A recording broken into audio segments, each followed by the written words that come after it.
Retrouvez le lien pour commander le livre en version papier ou audio dans la description.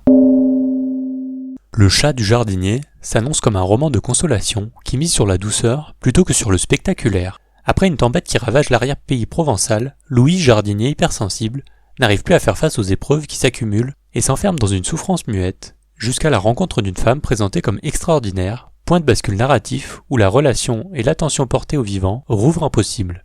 Le chat du titre n'est pas un simple ressort attendrissant. Il est explicitement associé à l'idée qu'un animal, par sa présence, sa routine, son regard, peut réapprendre à un homme à aimer la vie, en accompagnant une reconstruction patiente, faite de nature, de tendresse et de résilience. L'originalité revendiquée tient surtout à la place donnée aux mots. Plusieurs sources insistent sur une initiation au pouvoir de la poésie, comme si la guérison paraissait par la redécouverte des textes capables de nommer le chagrin, puis de le déplacer. Louis trouvant une forme de consolation en découvrant et en déclamant de grands poèmes. Dans cette perspective, le livre prolonge l'ambition littéraire attribuée à l'auteur. Une fiction initiatique et poétique, où la culture devient un soin, non pas comme érudition décorative, mais comme outil de présence au monde, de lien et de curiosité retrouvée. Sans dévoiler l'intrigue, on peut donc lire Le chat du jardinier comme une variation sur le deuil, la fragilité et la tension, un paysage meurtri, un être qui vacille, un animal médiateur, et comme défense du langage quand tout semble se taire, la poésie jouant le rôle de surnom de la vie, autrement dit, une manière de la rendre à nouveau habitable.